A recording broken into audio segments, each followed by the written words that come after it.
everybody. Welcome to slightly delayed episode 3 of The Real Radar. I'm your host, Sam. My name's Mason.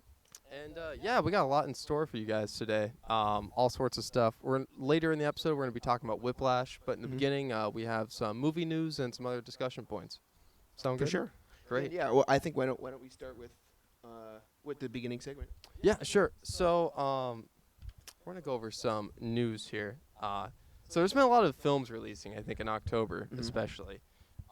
One film that came out was the newest Halloween film called Halloween Ends. Have you seen a lot of the Halloween films, Sam? I've never seen them. I know of them. Yeah. Yeah. But I've never physically sat down and watched all of them together. Yeah. We were talking a little bit beforehand before we started recording, and I'm a really big fan of the original Halloween film. But then everything after that, I'm just like, no, it's not for me. The original is really solid. It's kind of like a thriller. It's not as much as a horror slasher as you would think. Sure. The genre normally is. But I was looking at the review scores for this new film, Halloween Ends, and it seemed like there's kind of a mixed reception. On Rotten Tomatoes, it had a 39%, and the audience score was a 57%. Remember the audience score. Yeah. Okay, that's really important here. Yeah. Then on Metacritic, Halloween Ends had a 47% and a 4.6 audience score. So Metacritic, they do an out of 10 audience score. So that's really a 46. Okay. You see what I mean? It's out of 10. Yeah. And I thought that was interesting. Yeah. It seemed like I had heard a little bit of hype before this film came out. I'm not sure what you were hearing. But I find a lot of times these slasher films don't often get the greatest reception among most people. But keep that on the back burner real quick. There's another film that came out recently, or at least soft launched, a Black Adam, just got released. That has Dwayne "The Rock" Johnson in it. That's a superhero film. This film also had a mixed reception. It had a 41% Rotten Tomatoes, so that's 2 more than Halloween Ends. However, the audience score for Rotten Tomatoes was an 89%, which I thought was interesting. Yeah. It's there's a big discrepancy there. Right. At the same time, the Metacritic score for Black Adam was a 40%, and the user score was a 7.3. Mm-hmm. Okay. And I think if you take those 2 films, Halloween Ends and Black Adam, which just came out a few weeks ago. Yeah. Pretty recently. Well, I think Black Adam's came out I think just this weekend. Yeah. But I mean, they've the opening. Yeah, it's released to exclusive early viewings. Yeah. Yeah. That's for sure. But what I find interesting about both of these is that they both had a very mixed reception on the critic scores. However, with Black Adam, the audience score was much higher when you compare it to Halloween Ends, which had a very similar critic and audience score. Whereas Black Adam, the audience score was fairly high considering the critic score being so low. Yeah. And I thought that was fascinating. Why is that? And I guess my first question is why do you think that is, Sam? Keep in mind, none of us have seen either of these films. Yes. Yeah. I don't know. I think this is something I've recently felt. But I think people can get really tired of franchises. Sure. At least when when it's obvious that a studio's just pumping out more movies for a cash grab, when it could have been one really, really good one. Sure. For example, like A Quiet Place. Mm-hmm. I thought the first one was fine. It was the first creative. was really good. Yeah. But when I saw that they were making a second and had, I think, plans for a third, I don't know if that's going to get canceled or anything like that. It was just kind of why do I want to sit down and watch a whole 3-part thing? Why can't a movie just be one good thing and then it's done? Right. Yeah. But I feel at least in Halloween's sake, what I was initially drawn towards years ago when the first of the sequel stuff came out, I was like, wow, that looked really cool because it's he returns one last time. Michael Myers. Yeah. And do you know Jamie Lee Curtis? What's the name of her character? Is it Laurie? Yeah, I think it's Laurie. Okay. Yeah. When I had seen that, she made her house she added a lot of things on her house to help protect herself from if Michael came back. I thought that was super cool. I thought that would be a great showdown, a great finisher. to it. But then when I heard about the ending, and I'd still never seen it, but when I heard that they were making a second and then a third, it was another one of those things where I was like, it could have just been one really good movie. Right. It could have tied off the whole, and then we can just make new stuff. Right. You know? Well, it's like, it's less of a risk for like these big studios to just make a film, which really might not even really be like connected to the other films in the franchise, purely by name and just characters.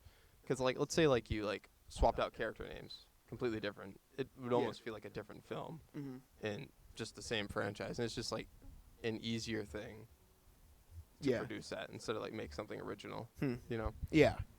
Well, and I mean, I do think that's a really fair point. Because I mean, these properties will still make a lot of money. Yeah. And I mean, when you have a big Halloween name, it's the same reason why they keep making like, why there's a ton of superhero movies and a ton of like Top Gun.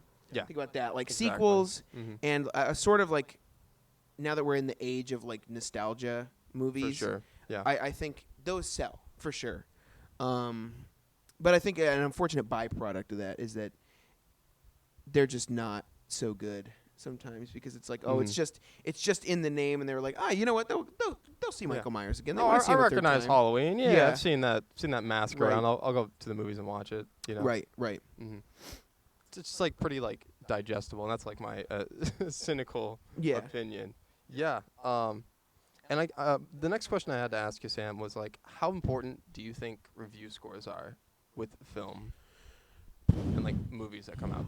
I think if you're going to see a film, don't necessarily let the review scores decide what you think of the movie as you go in.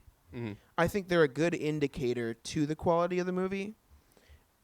But personally, what I try to do at least is I find IMDb generally grades the movies like on an objective scale, just on an objective quality of the movie. Yeah. If it's like 7.7, I know like, I'll watch it and be like, I'll probably like it.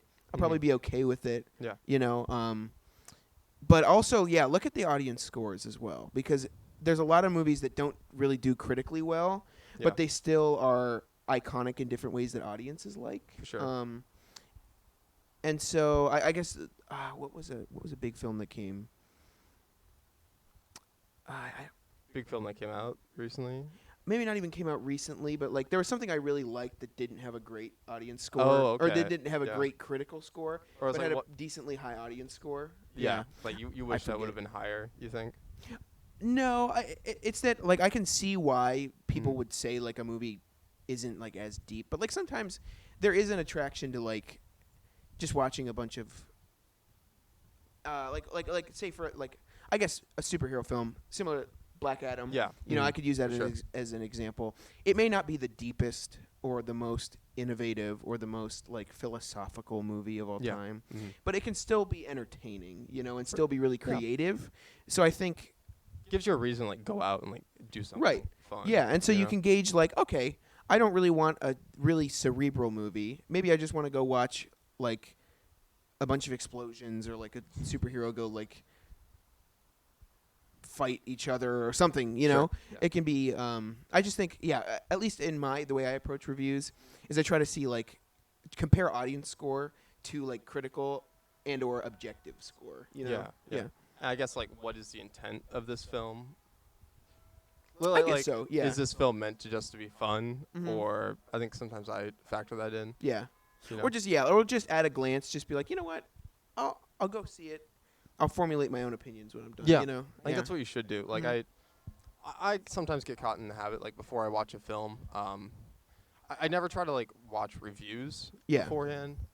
But I do find myself sometimes like if I'm like not so sure, I'll look at like the Metacritic score or something, and like for some reason it's almost like I need that validation, and it's like if it's a movie I'm like anticipating, it has really high Metacritic score, I'm like, oh yeah, that's awesome, and then I'm wondering if that is already like setting up my opinion for the film before I even watch it. I think that's fair. You know what I mean? So I think that's like that can be like tricky territory to get into.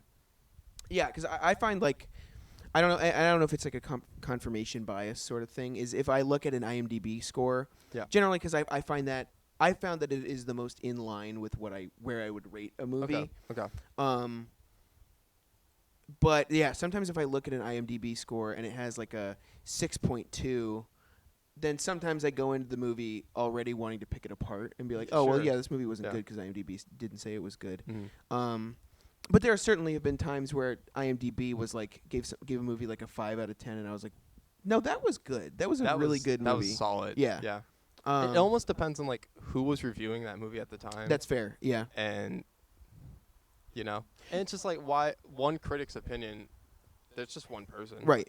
I mean, we all have our own like experiences and what we think is better art. Yeah. Or what is like worse art. Well, a movie can also certainly age very well. Oh yeah.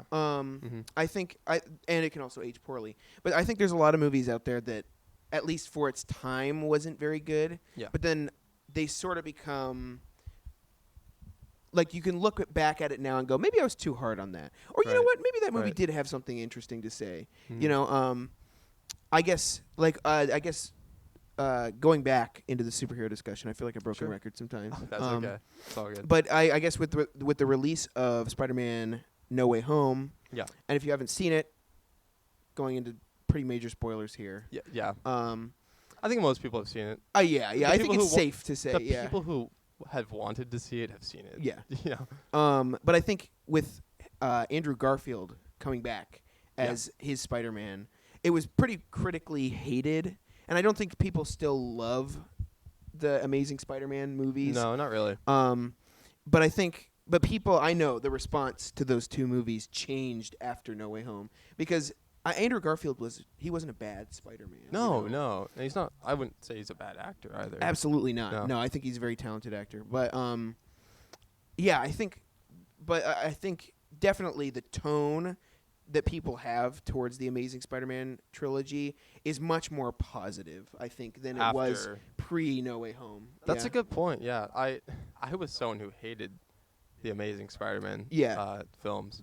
Like vehemently upset. I think just, and I'm still gonna go out on a leg and say I don't think they're very good, to be honest. No, I didn't mean to say I disagree. I agree with you. Yeah. Like I still don't think they're great films, but I would say I would probably, if I watched them today, and because of No Way Home, I think I'd be a little bit more open and generous with how I would see it. A little bit less cynical about it. Right. Yeah. Right. I guess tying back into what your discussion about Black Adam was. Absolutely. I will be going to see it tomorrow. Oh, okay. I've heard there's one. I'm not going to say it. Okay. Okay. Because it's major spoiler. Oh. But there was one leaked scene that I saw from it that actually makes me incredibly excited. Okay. Okay. But I don't think I can say any more without hinting too much or spoiling anything. So I think I'll probably maybe watch it. Mm-hmm. I used to be super diehard, I gotta watch every superhero film when they come out. Yeah. But and we were talking about this before we even started. There's definitely a lot of superhero fatigue or just franchise fatigue for sure. But I'm at the point now where it's I don't know if I want to watch every single Marvel movie and then all the stuff on Disney Plus. Yeah. It's a lot to take in. Yeah. It's almost there's probably so many hours of content now, especially for that one universe. Right. You'd almost need to dedicate an entire month of your life to comprehend all of it. Right. Well, and Disney Plus, their output for that stuff, not only do you have to watch, not only is there tons of Marvel stuff to watch, a ton. Then there's 8 episodes of She-Hulk, and then they had obviously the other series that came out. Yeah. But then there's Black Panther that's coming out, and then I forget what other series might be coming out soon. But it's they have so much planned, and then on top of that, Andor, and then they have the Bad Batch season 2, and the Mandalorian season 3, stuff. And Tales of the Jedi, which is coming out next week. And I haven't even finished Andor. It's just so much, much. It's calm down. Right. Pump the brakes a little bit. I'm okay with waiting now. Yeah. We waited so long for Star Wars, and then when we finally got it, it's hey, here's some more. Here's everything. Which isn't necessarily bad, but Yeah, I think it's definitely not necessarily bad. I'm always gonna use this word cynical. I'm very like cynical when it comes to like stuff like this. Sure. I guess I'm concerned when these big corporations and like producers like keep on pumping out these like franchises. That's just gonna dilute what really made that initial intrigue so fascinating and like why we love these things as like growing up. Yeah. Because I'm at the point where I'm not really a Star Wars fan anymore, to be honest. That's fair. To each their own. That's perfectly okay. So yeah. Yeah, I think for me, like I've definitely become more casual Sure. Star Wars fan. Yeah. And it's also like I just have other things going on in my life. Right. Like Yeah. I couldn't like when I was in high school, I could focus on that and like love it and live and breathe it. But it's like like now like I still like it. I still watch it, you know. But yeah, I certainly am like I feel like less of a fan of Star Wars. Like the hype is gone for me at least. Mm-hmm. But yeah. And I guess my last question for this discussion is like, do you think audiences are tired of like franchises or no? And I guess like based on both these two movies that we looked at, Halloween Ends and Black Adam, because Halloween Ends, it seemed like there was a negative reception, more negative on the audience side and the critic side, whereas Black Adam, the critic side seemed to dislike it, whereas audiences seem to like it more. So I think that's kind of maybe indicative that maybe people are tired of franchises or they aren't, based on those two. Well, I think maybe I mean you did ask the question. Yeah. But I feel like I don't know. I mean, I think maybe you. I think you. Okay. You Yeah. first. Fair. This is a very narrow slice of the pie. These are like two films we haven't seen yet. Yeah. But just like, I when I think about this, I think people are tired of when the franchises become stale. But once they see like a return to greatness, then that's when they're gonna want to come back and watch their, favorite characters and all that stuff come back. So I think it's mainly an issue with consistency and quality.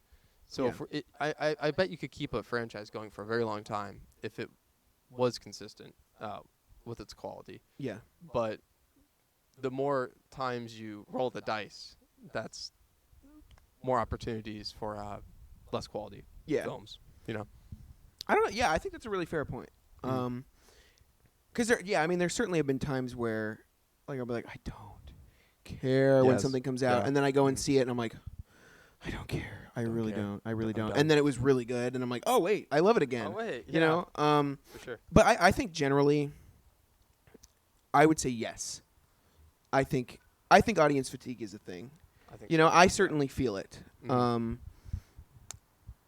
Because it's just like when you watch so much of the same stuff, it can just get annoying. Or when you can just tell it's like, and like I had said earlier, like when it could just be one really good film or one really good output, maybe even just two. a one-off, a really good one-off. Yeah. But you can just tell like a studio's just like, let's stretch this out a bit. Yeah. Like we'll make more money if we make 3 movies. I do think audience fatigue is a thing, and we're also in like a post like cinematic universe era, and so I think it's. I mean, I was financially like a good idea to hop on that bandwagon and be like, wait a minute, we can have so many sequels and spin-offs to everything, But I think at this point, like, I don't know. I think you can see sometimes when movies are just like, I'm not going to watch this. I'm not going to waste my time watching this. Yeah. But yeah. But I was definitely. I think we're all like. A lot of people were, including myself, like really enjoying when like we were seeing like cinematic universes starting to develop. Yeah. Especially like, I guess like late 2000s, like 2010s.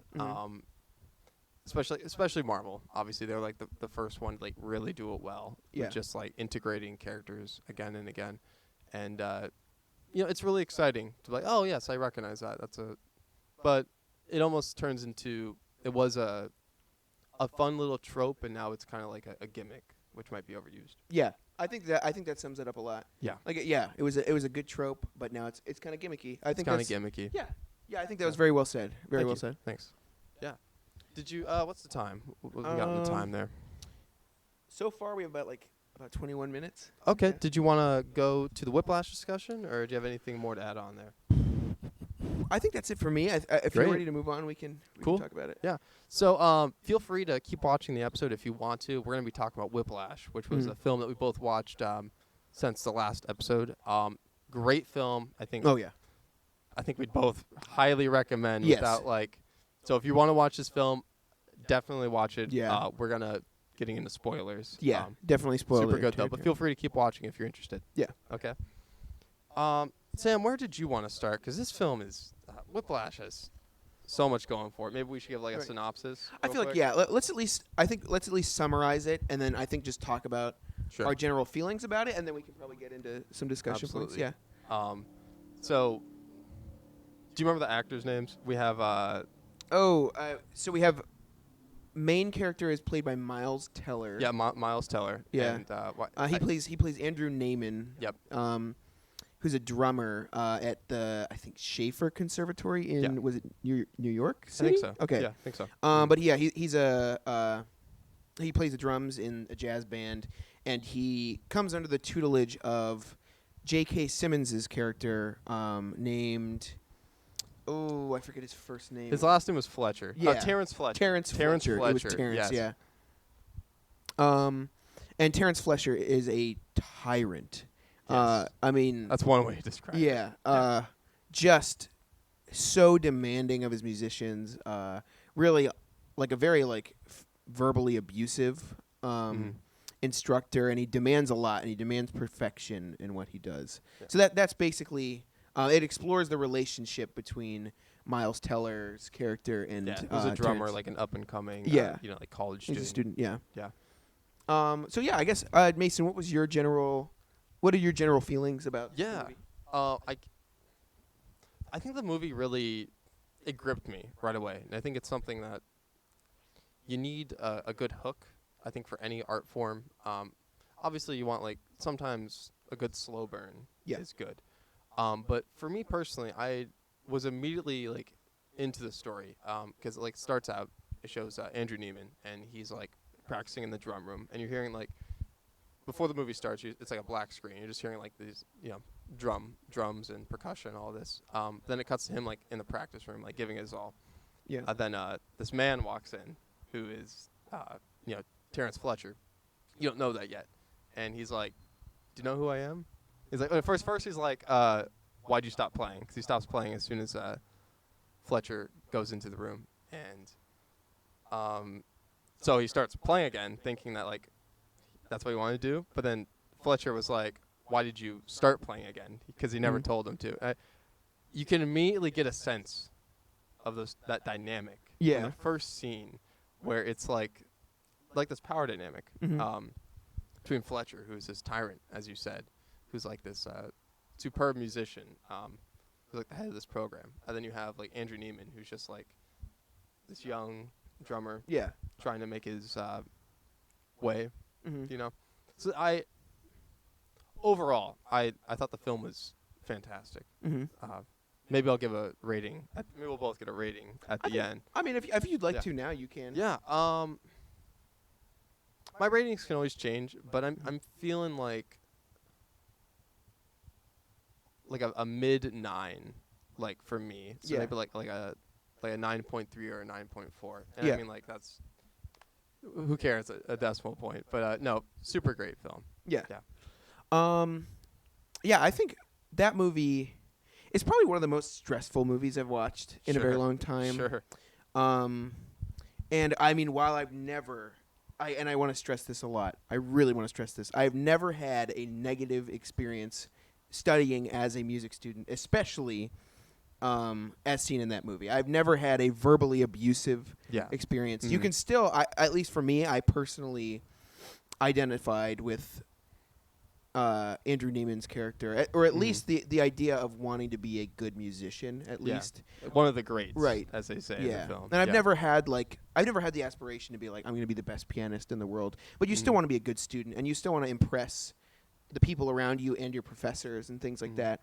And so, I mean, the first rehearsal scene where he's under tempo and he just keeps going like, oh no, you're not on my time. Hold on, not on my time. Yeah. He's like, all right, just dragging a little bit. Go on, and he keeps going. I've had lessons where I'm just not quite getting something in the lesson, and we have to really drill it. And I spend like 15, 20 minutes going like, why can't I get it? So when I had first initially watched the movie, I was like, okay, I'm gonna give this movie like 2 more days. I'm gonna wait because it had stressed me out so much. Mm-hmm. But then the other night I just kind of sat down and was like, just gonna finish it, you know.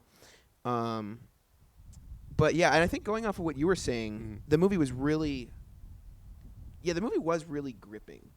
I think down to when he goes into the ensemble, like when he goes into that like special jazz ensemble, and you can see there'll be like little cuts to where like somebody who's warming up or like somebody who's taking out their like the reed for one of the reed instruments, or like the spit valve on the trombone, they throw it on the floor or something like that. You really got a sense of the atmosphere of the area and really what you see when you walk in and you feel new to an environment. Like you walk in and you see people just casually going about grabbing their instruments. And these are like professional people, you know, these are people that you're around. And even now, like if I go and do something, either if it's with choir or when I do stuff for piano ensemble or something like that and go perform, it's still like you do notice things like that when you're getting ready. You're just like, okay, and then you go and you sit down, you warm up and stuff like that. And it's just I think they really captured the atmosphere. I think of just at least performing in an ensemble at least. But yeah, I think the movie was really, even from like the first beginning shots, was just really like, it was something that really kept me in, you know, like that I wasn't thinking about something else. Like I was like, oh, and I paid attention like a lot. Yeah, that whole movie. Yeah, for sure. Yeah. Well, if you had to give it a score, do you think you could do that? Personally, I don't have any complaints about the movie. It's not it's not my favorite movie. But I'll give it a 10 out of 10. I think just on an objective for me scale, I think there was no issues with it. Yeah. I think the movie did what it was intending to do very well. So I'm willing to just go out and say 10 out of 10. Yeah. Yeah. I guess I don't really give things 10s. Sure. Like I remember like walking to my roommate was in the other room, Wyatt, and I remember like he didn't watch it with me, but I like walked into his room and I'm like, oh my gosh, this film I just watched, it was awesome. I think I said it was like a 10. And I think like in spirit, I mean like, I guess artistically, yeah, absolutely. I guess just like, for sure. What we got here? I thought the directing of this film was really solid. Yeah. It had an interesting color scheme. I don't know if you picked up on that. It was like a lot of like green and yellow. It's very vibrant. Yeah. Kind of felt like, I don't know if it was shot on film, but it kind of like had like a little grainy look to it. Okay. I really liked that. That's fair. Yeah. Yeah, it was definitely like more of a colorful film. Yeah. Sure. Yeah. I don't really know what else to say, but yeah, there was a lot, like especially when he's performing, there was always like an intense color to it, you know. Yeah.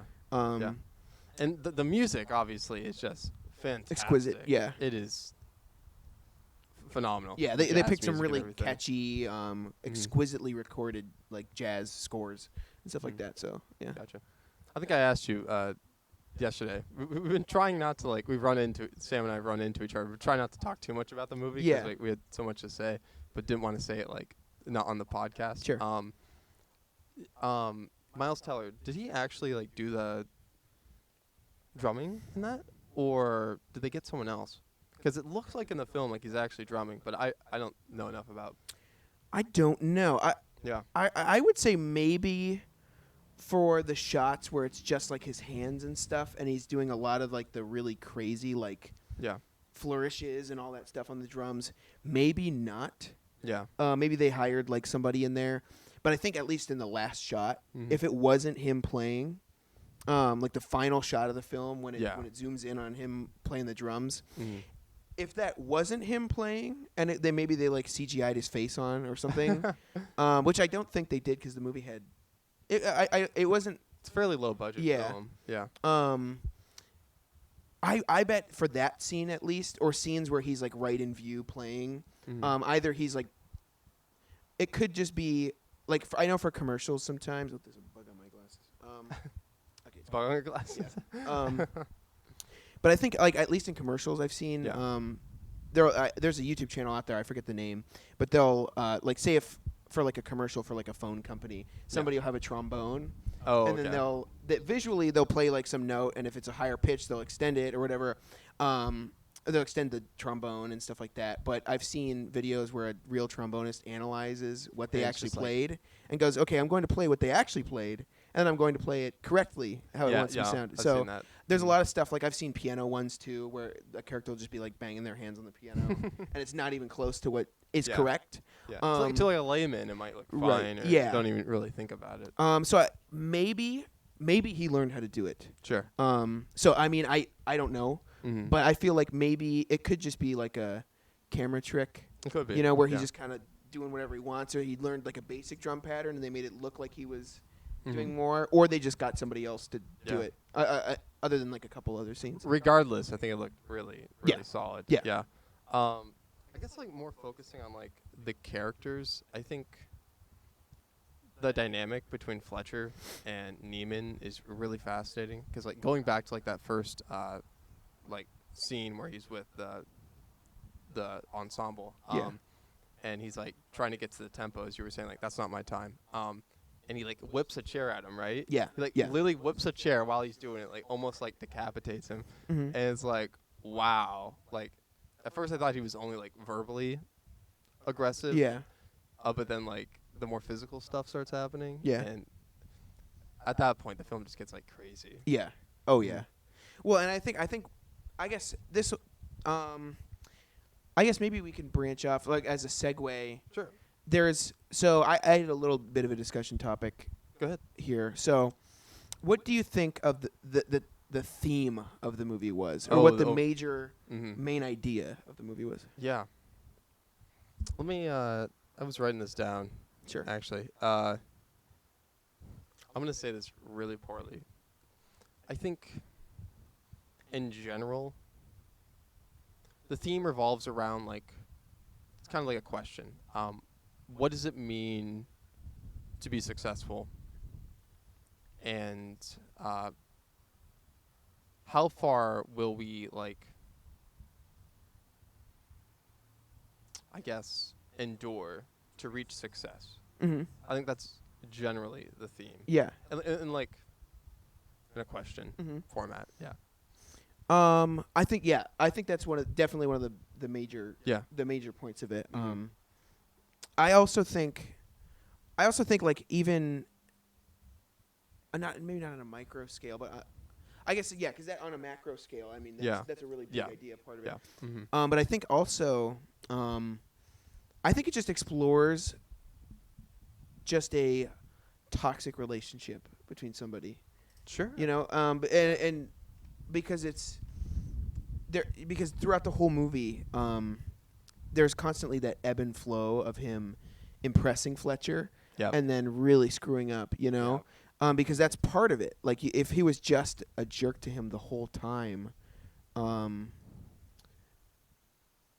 then he would just leave. He would have just left, you know. But like even before like the first rehearsal scene, he talks to him and he's like, you know what? Just have a fun time. Have a good time. Right. Oh, your dad's an English teacher? Oh, yeah. And so he fishes for information from him. And then when he freaks out at him, he goes, oh, you're just a stupid kid. Yeah. Your dad's an English teacher. You're just a freaking loser. There was that dichotomy of, like, absolute rage that Fletcher exerted toward, his students. And then, like, there was, like, moments of, like, hope, I guess, you know? Right. And so, but you have to instill that because now you want to impress that person and you want to do anything you can to make sure that person doesn't explode or is disappointed in you. You know? And I think Miles Teller's character struggles with that throughout the whole movie, obviously, you know. Because there are numerous times where he impresses him and he thinks he's doing a good job, and then all of a sudden, nope. You know, and he pushes him again. And so you never know Fletcher's true intentions, you know. and he gets him, I think, like 4 or 5 times in that Yeah. movie. Yeah, like a lot. Mm-hmm. And even you as an audience member are pulled along with it. Like you can be like, it's probably manipulative, and then you're like, oh wait a minute, you know? Yeah. There were a couple times where I was Mhm. like, oh, like really surprised again when he did something horrible, you know? Mhm. It's I guess like from a psychological perspective, like you could kind of see as like Fletcher is kind of like, and this like as a musician, but also like you could really apply this to any art form, let's say sports, academics, anything. I think this can relate to anyone. Where like Fletcher kind of represents, I guess, like all the doubt we have and like self-hatred that we have Yeah. in our own psyche. Whereas like Neiman, who's like still hopeful and like trying to achieve greatness, is that other side where like we see, you do something good and then you gain some confidence and you start doing well. But as soon as like you mess up just a tiny bit, that outweighs all the confidence you've been given. Right. And I think that's common for a lot of people. Right. Like self-doubt, and I think that's really prevalent among musicians. Right. And that kind of leads in to, and I had seen this one online. Yeah. But this leads into another topic. So when Andrew meets Fletcher in the bar. Oh yes. Yes. Well, should we explain like how? I guess yeah. Yeah. So sure. like, someone it's Well, like a civil suit, right? Well, so I at least from what I picked up from it, I guess Mhm. so. He had spoken during one of the rehearsals that one of his students had died in a car crash. Yes. Who was a great, was it a trumpeter? I feel like. Yeah. Mm-hmm. Actually, his name is Sean Casey. I don't remember. Yeah. That down. Yeah. But he left out that Sean Casey had killed himself actually from just the anxiety of being under that guy's tutelage and feeling like he was never good enough, you know. Mm-hmm. And what was it? Was it at the? It wasn't JVC. It was at one of their competitions for the Schaefer Conservatory, where he really like berated Naiman, and he went ballistic and attacked him on stage. Yeah. And then his father intervened and said, you know what, like let's create a case on Fletcher and try to get him fired. This is not okay. Right. It's not. Yep. It's just terrible. Yeah, and so he meets him. He accidentally meets him at a bar because he goes to a bar and Fletcher's playing piano, and then he sees him there, and they have this good discussion, at least between the both of them, a positive-ish discussion. Yeah, I felt a little hope at that point. Mm-hmm. I'm like, oh, maybe Fletcher's changing. Yeah. You know, or they're building that relationship. Mm-hmm. But one of the themes that pointed out to me, or not one of the, or the biggest point of that conversation that stuck out to me was, and this will be the discussion topic. Do you think saying "good job" is harmful? Do you think saying "good job" is harmful? And I guess maybe on a macro scale, do you think, given the ending of the movie, do you think success can be found? Do you think Fletcher's model was necessarily, while not great, and you can certainly was successful in the end, or do you think that a positive environment would be more successful and warrant more success? Yeah. Oh yeah, because I think that's a great question. Fletcher, within that conversation at the bar after he gets fired from Schaefer, he mentions how he was always trying to push Neiman so he could be like the next greatest drummer. Yeah. And Neiman says like, you pushing people, could that just make it so they never become the next greatest? That could discourage them. Yeah. Yeah, and my point behind this, and I see where Fletcher's coming from. I think he's completely wrong.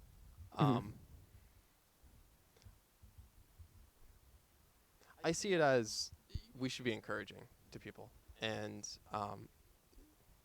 it's very difficult being a human, and we go through so many struggles. That it's very philosophical at this point, but life is not easy, And I think if we are pursuing an art or any skill, like I know like plenty of athletes deal with this all the time. Yeah.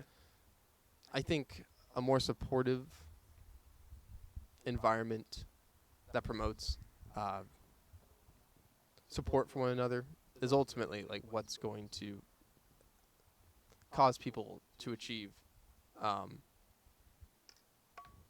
the highest potential that they can. I will go to Fletcher's point, to where like the constant pushing and like berating to like push someone.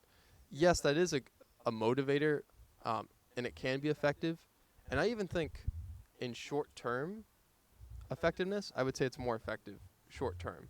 Right, because it warrants immediate results. Yes, Yeah. immediate results. Like you must be better right now. Right. And I would say to that point, sure. Mm-hmm.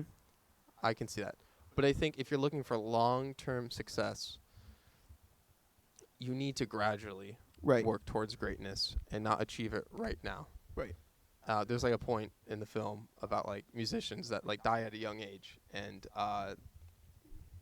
Neiman is like talking to his family how to him success means like even if he dies at like the age of like 36, but he was the greatest drummer ever, that's success to him. Yeah. Whereas his family kind of believes in, you know, you don't need that to be successful. Just simply living a long life is fine. Yeah. And that, you know, that's up to you to decide. Right. If that what success means.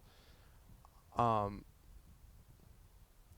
to get to like the other question, like, is saying good job a bad thing? Almost like a participation trophy. Yeah. Type of thing. I think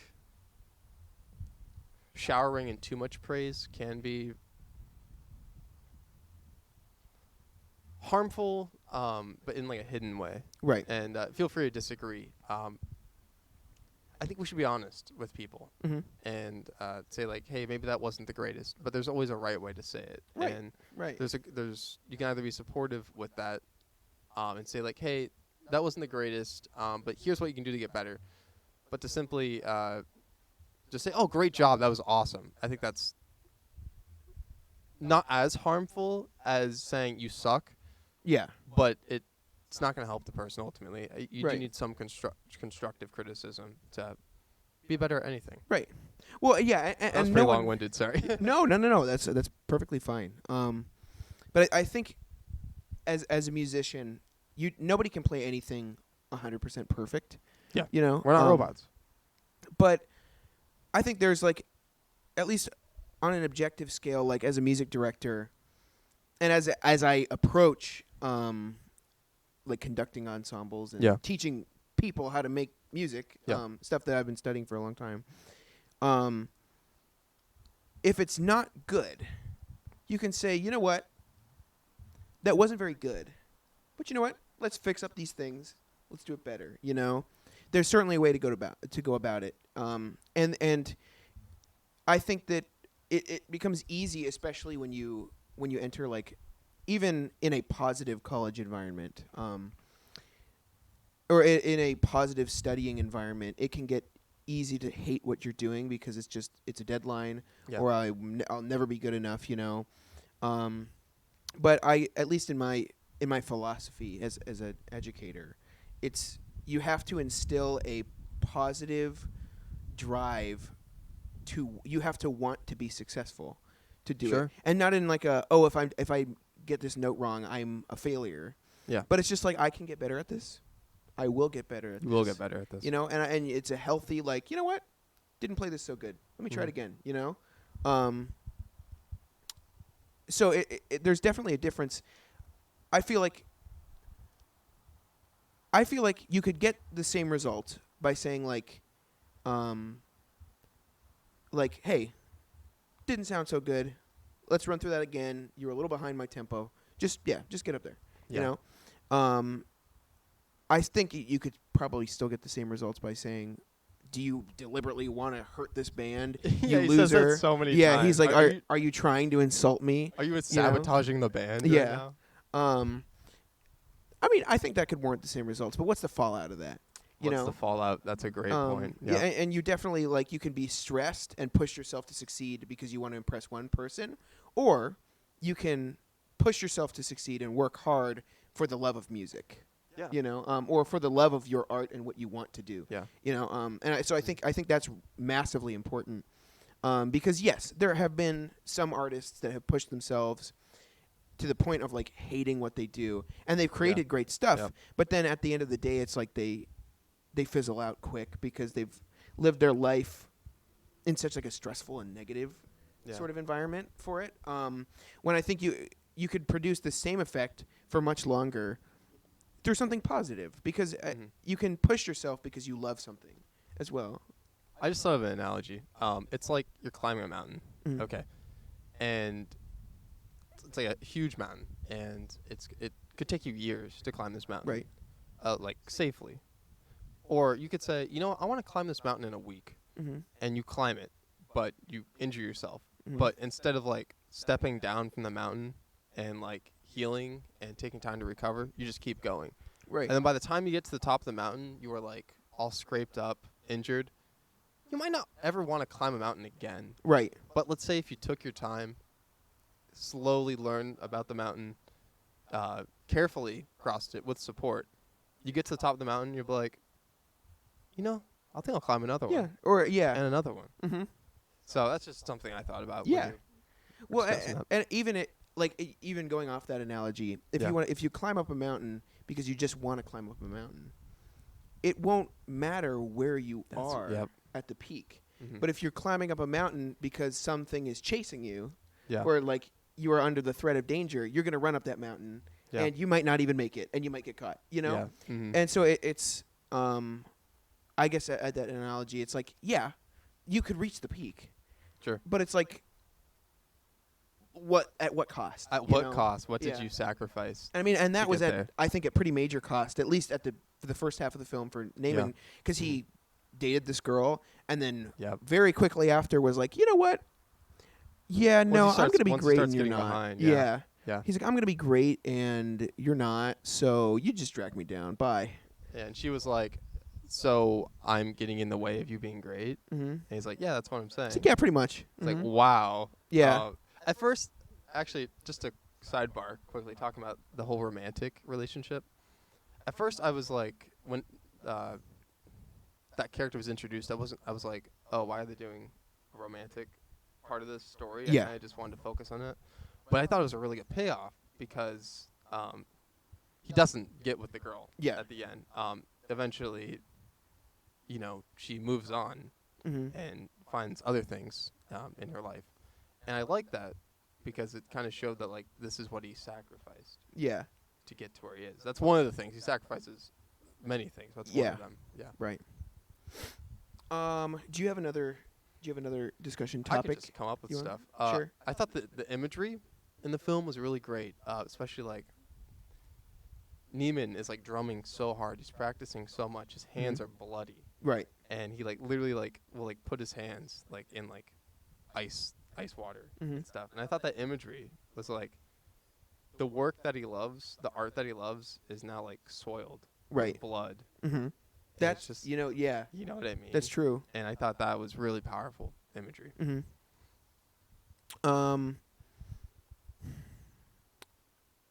Yeah, I think. Oh yeah, that is really good imagery, and that's a physical aspect of like you're practicing so hard that it's causing you pain, you know. And I think that's a symptom sometimes, because like a big thing we talk about at the college here is like correct practice, you know. Yeah, what is correct practice? And what is healthy practice, you know. I could sit at the piano for 4 or 5 hours a day drilling absolutely everything, and then I could get carpal tunnel, you know. Yeah. You might. And it could affect my ability to play the piano forever, you know, like it permanently, and I could never play the same again because I overtaxed myself, you know. You might have gained some short-term success. Right. I might have played like a Beethoven like concerto or something perfectly for one performance, and then my hands are shot and I never get to play again. You know. And so there's definitely a physical toll on that. So I think that was a really good point. Yeah, absolutely. Because numerous times his hands are bloody. In the movie as he's drumming and stuff like that. He even gets hit by a car right before one of the performances. And then goes and tries to perform, and then he messes up because he just got hit by a car. The car is totaled. You know, yeah. Completely totaled. He's like bloody everywhere. Right. Walks. That was really powerful. Mm-hmm. Do you want to talk about the ending real quick? That is exactly the point I was going to move on to. Yeah. This film has an exceptional, like, final hoorah. I think it made the film. Yeah. Yeah, it was absolutely. Yeah. Like, I would have thought the film was like, pretty good. Pretty good. And then the ending, I was like, oh my gosh. Wow. Yeah. It was really like a fireworks show. Yeah. At the end. Right. So like, Neiman and Fletcher. At this point in the film, it seems like, you know what, their relationship is mending, and they're gonna things are gonna change. And Right. Fletcher's like, hey, let's do like one last show, Mm-hmm. or like not like that, but I have a show lined up. Let's do this. Yeah. And as soon as he gets there, he's like pretty happy. Fletcher's like, by the way, I know it was you. Yeah. And like, oh my gosh. He's like, yeah, I know. I knew you turned me in. Like, you think I'm an idiot? Yeah. Yeah. And Neiman's like, Mm-hmm. oh no. And then Fletcher's the song Whiplash. He has like that sheet music. Yeah. And so he thinks that's what they're gonna be performing. Yeah. And he's like, Fletcher's like, no, we got a new song. Yeah. Something new It's that we're cooking upswinging. up. Upswinging. Right, yeah. Yep. That the whole band had performed, or that the whole band had practiced, that he didn't tell Neiman about. Yeah. So he didn't even have the sheet music on Yep. the day of the performance on stage. And it was meant to humiliate him, you know? Yeah. Absolutely. Because it was like retaliation. Like, Right. this is what you did to me, Neiman. You completely ruined my career. Mm-hmm. Now I'm gonna ruin yours. Right. Because he says before the concert, like, this makes or breaks musicians. Yeah. This performance will make or break you. People are watching. Yeah.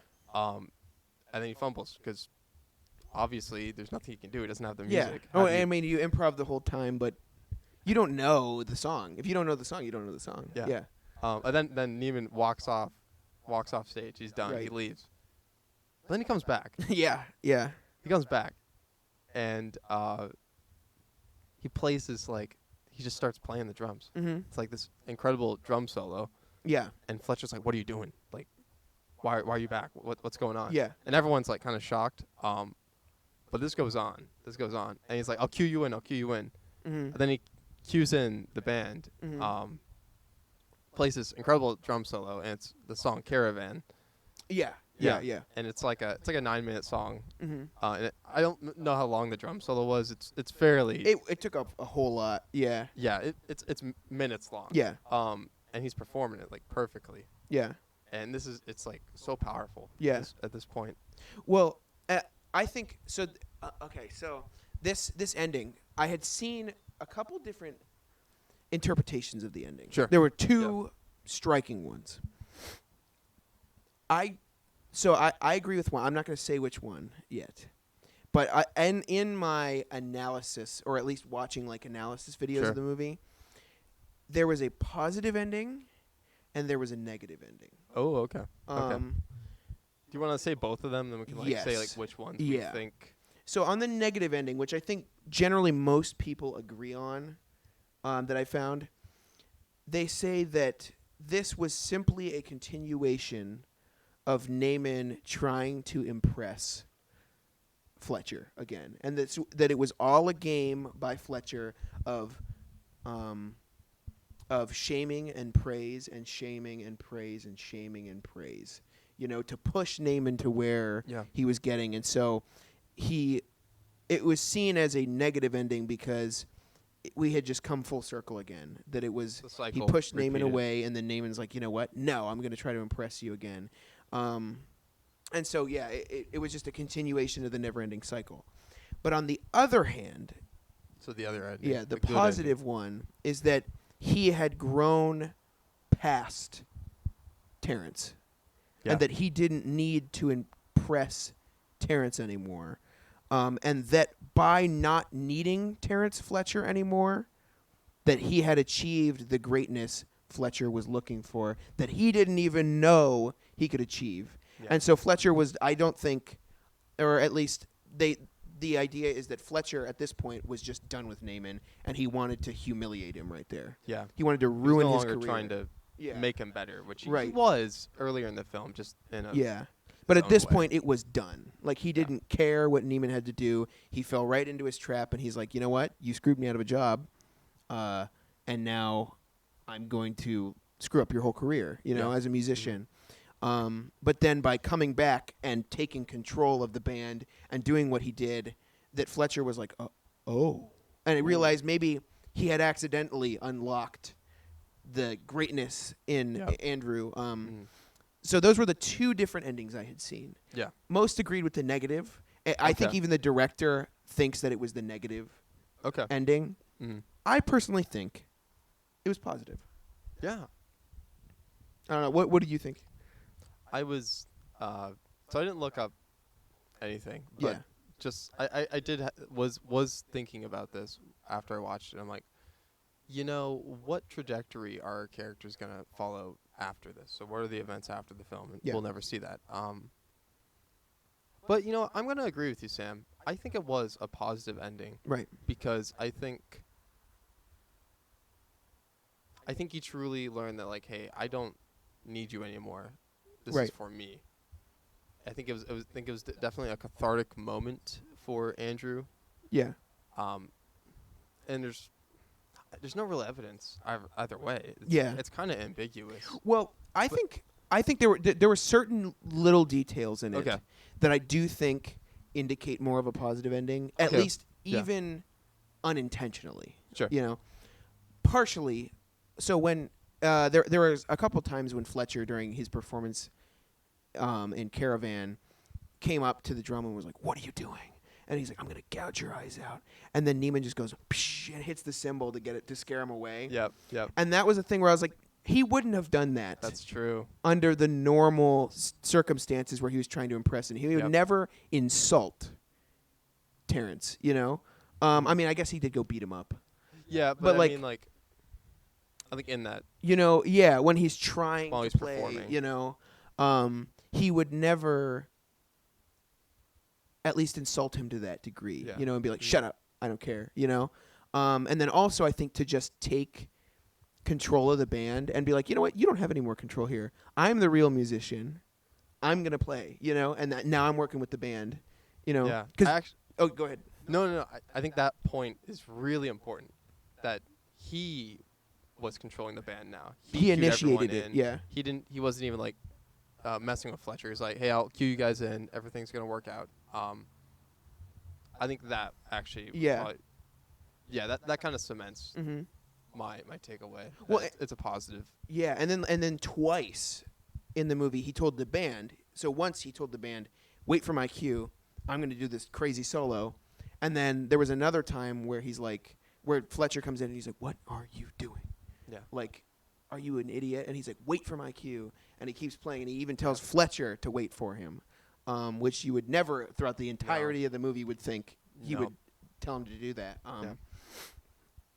So I personally, I think even if it does end up negatively for him, even when his father looks, people have said that maybe that's more of a look of horror, of like, oh crap, like my son's really good, but at what cost? Like this is as far as he's willing to go to impress this guy. Yeah. But it was also like I interpreted it as his father looking and being like, okay, he did it. Yeah, like he's one of the greats. This is one of the greats that he was talking about. That he didn't understand at the dinner table in the earlier scene. Yeah. But I agree. Yeah. Absolutely. Because there's kind of like Andrew and his father, they have a good relationship throughout the film. Yeah. But it's definitely like his father doesn't fully understand what he's going through. And I think a lot of people can relate to that. Like maybe your parents don't fully understand. I have it doesn't really apply for me too much, but I can see a lot of people relating to that. Yeah. And I do think his father was finally seeing how far his son had come. Right. Well, and at least in the idea of the greatness that his son could achieve, because his dad was perfectly fine being, was it a high school English teacher? Yeah. And not that that isn't successful, but it's not like you listen to a CD of like Miles Davis a long time ago, like you wouldn't say like, oh, like the great English teacher from I forget what state he lived in. Yeah. And like Fletcher asks at Right. one point, he's like, "Oh, your dad's an English teacher. What has he written?" And he's like, "Oh, he's just a high school teacher." Which there's nothing wrong with that, but it was like, you know what I mean? Yeah. Yeah. So it's just really interesting. Really interesting movie. Yeah, Absolutely. I think a lot to think about. Definitely one of the better films I've seen in a long time. Yeah. Yeah. I think I said like a 9.3 or 4. It doesn't really matter what my score is. This is a exceptional film. Yeah. Like, so good. Really good. Very happy I watched it. Oh yeah, me too. Do you have any other like closing statements on Whiplash?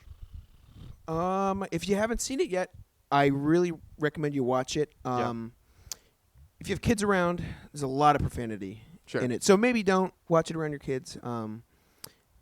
If that's if you don't want them to hear like a lot of F words and a lot of like, there's also some like derogatory slurs. Yeah, Fletcher is definitely a very flawed character. Yeah, very flawed.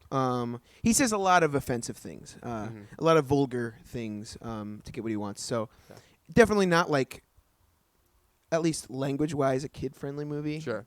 But still an incredibly well-made film. Yeah. So Really, we definitely really recommend you solid. watch it if you haven't seen it. So I guess real quick. So our next episode is gonna be. We're not gonna be recommending a movie for the next episode. We're gonna be doing like kind of like a Halloween special. So stay tuned for that. That'll come out next week. Yeah. Probably like right before Halloween. Yep. Yeah, because Halloween's on a Monday. So yeah, it'll be if we upload every Sunday, day before Halloween. Yeah. So and if you have like, it's probably just gonna be a discussion episode. We're just gonna have some fun, talk about Halloween related topics. Halloween-themed things. Yeah. Yeah. So if you have anything that you audience wants us to talk about, or any films maybe in the future that we could watch, leave a comment. I guess we ending it here, Sam? I think that we just hit. We're about an hour and 3 minutes in. All right. Sweet. So yeah, I think we've hit all what we wanted to talk about. So Awesome. Well, thank you everyone who's watched. If you wouldn't mind subscribing to the channel, Yes, sharing to your friends if anyone likes movies, or even just wants to listen to two guys who are good friends just talk about stuff they're passionate like about. films and stuff. You know? Yeah. And we're slowly branching out onto different things. It's a bit harder than I expected to link everything together for like more podcasts and stuff, but stay tuned. We're definitely on YouTube and Spotify. Please share with the people you know. And yeah, please, it would be very much appreciated if you gave us a like and a subscribe and followed us on Spotify anywhere we're posting currently. So yeah, thank you very much. Sounds great. See ya.